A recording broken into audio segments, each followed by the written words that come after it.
Hello and welcome to 90 Production Films and Music. I am Dikshant and this is Inside a Movie.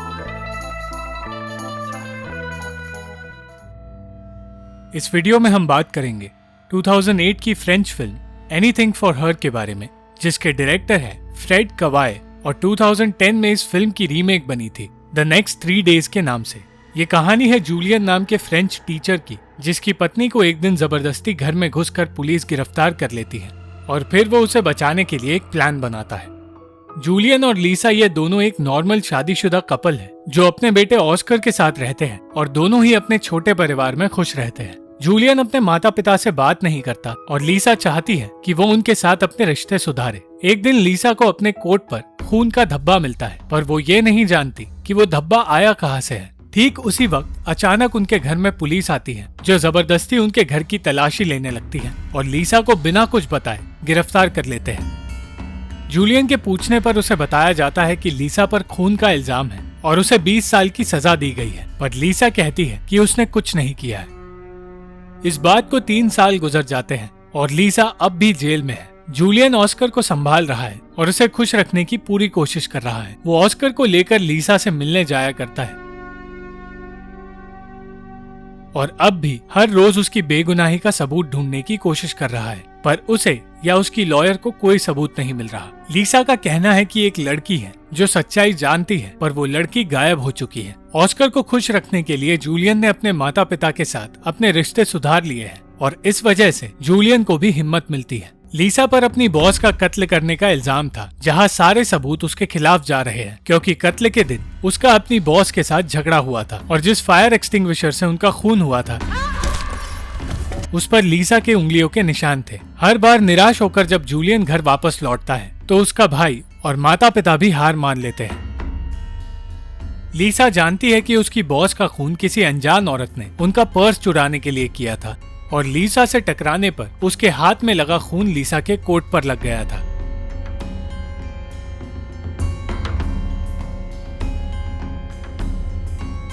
पर उसके इस सच को साबित करने का कोई सबूत नहीं है और एक दिन जूलियन को बताया जाता है कि लीसा ने सुसाइड करने की कोशिश की है।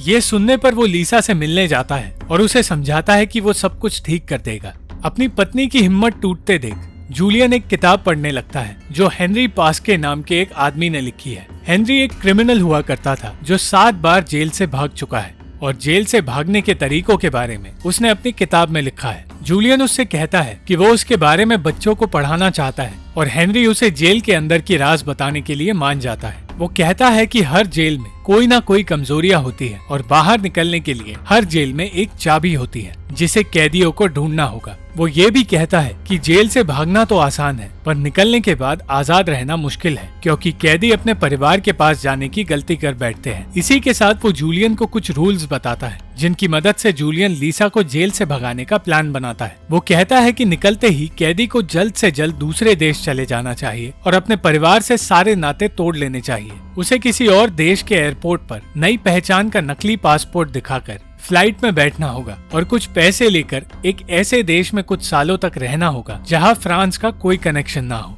अगले 3 महीनों तक जूलियन जेल की हर चीजें नोट करता है और एक प्लान बनाने लगता है। वो एक ऐसी चीज या जेल का एक ऐसा लूप होल ढूंढने लगता है जिससे उसे वो चाबी मिल जाए। एक दिन जूलियन को लीसा का डॉक्टर बताता है कि लीसा ने इंसुलिन लेना बंद कर दिया है और ऐसा करने से उसकी मौत हो सकती है क्योंकि वो एक डायबिटीज की पेशेंट है और ये एक तरीके का सुसाइड है। जब वो लीसा से इस बारे में बात करता है तो वो कहती है कि वो थक चुकी है ये देखकर कि ऑस्कर उससे दूर जा रहा है और जब भी उससे मिलने आता है तो उसे दुखी नजर आता है। उस रात जूलियन ड्रग डीलर्स से मिलने जाता है ताकि उसे नकली पासपोर्ट और पेपर्स बनवाने के लिए मदद मिल जाए और उन डीलर्स में से एक आदमी उसे बताता है कि वो उसे हसन नाम के एक आदमी से मिलवाएगा। जब वो उस आदमी की बताई जगह पर जाता है तो उसे हसन मिलता है जो उसे पास की एक गली में ले जाता है और वहां जाते ही हसन और वो दूसरा डीलर उसे मारने लगते हैं और उसके सारे पैसे चुराकर वहां से भाग जाते हैं। उस रात जूलियन से मिलने उसके घर एक आदमी आता है जिसने उसे बार में हसन से बात करते हुए देखा था और उससे कहता है कि वो उसका काम 1 हफ्ते में कर सकता है। जूलियन के माता पिता को अब लगने लगा था कि शायद लीसा ने वो खून सचमुच किया है और इस बात पर उसे बहुत गुस्सा आता है। एक हफ्ते बाद उसे नकली पासपोर्ट और पेपर्स मिल जाते हैं और इस बीच कोई भी गड़बड़ नहीं होती। जेल में रहकर अब लीसा टूटने लगी थी, पर जूलियन उसे भरोसा दिलाता है कि वो सब कुछ ठीक कर देगा और स्कूल में पढ़ाने की जगह वो अपना पूरा ध्यान अपने प्लान पर देने लगता है।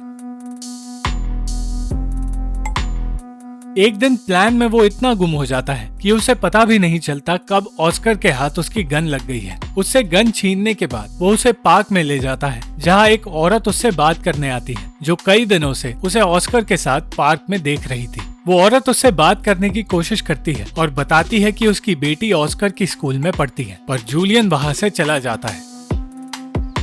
अपनी बिल्डिंग में काम कर रहे एक आदमी से बात करने के बाद जूलियन को समझ आता है कि लीसा को जेल से बाहर निकालने के लिए उसे लीसा के मेडिकल रिकॉर्ड्स चुराकर बदलने होंगे और यही उस जेल की चाबी है। और अगले ही दिन वो उन रिकॉर्ड्स को चुराने में कामयाब हो जाता है। इसके बाद पैसे इकट्ठा करने के लिए वो अपने घर का सारा सामान बेच देता है, पर उस रात उसका भाई पास्कल उसके घर आता है, जिसे जूलियन के प्लान के बारे में पता चल जाता है। वो उसे समझाता है कि उसे ये सब नहीं करना चाहिए, पर जूलियन ने अपना मन बना लिया था और वो उससे कहता है कि उसे कोई नहीं रोक सकता। अगले दिन अचानक जूलियन को लीसा से पता चलता है कि उसे 3 दिनों में दूसरे शहर की जेल में शिफ्ट किया जाएगा और अब जूलियन के पास पैसे जमा करने और लीसा को वहाँ से बाहर निकालने के लिए सिर्फ 3 दिन बचे हैं, जो कि उसके लिए मुमकिन नहीं। पर फिर जूलियन एक बैंक में चोरी करने का फैसला करता है और ऑस्कर को अपने माता पिता के पास छोड़ता है। पर जब वो बैंक के पास पहुँचता है तो चोरी करने का अपना मन बदल लेता है। रात को वो उन ड्रग डीलर्स के पास जाता है जिन्होंने उसके पैसे चुरा लिए थे और तब उसे एक बड़ा डीलर मिलता है जिसे वो बंदी बना लेता है और उससे कुछ पैसे लेने के बाद उसे उसके बॉस के पास ले जाने के लिए कहता है। जब जूलियन उसके साथ उसके बॉस के घर जाता है तो वो उन दोनों को बंदी बना लेता है, पर फिर वो बॉस जूलियन पर गोलियां चलाने लगता है और इस बीच जूलियन के हाथों उस आदमी का बॉस मारा जाता है। जूलियन को बहुत सारे पैसे तो मिल जाते हैं, पर जब वो दूसरे डीलर को बचाने की कोशिश करता है तो उसे बचाने में नाकामयाब हो जाता है। जूलियन के पिता जानते हैं कि वो किसी मुसीबत में है और कुछ गलत कर रहा है, पर उससे कुछ नहीं पूछते और तब उन्हें उसके प्लान के बारे में पता चल जाता है।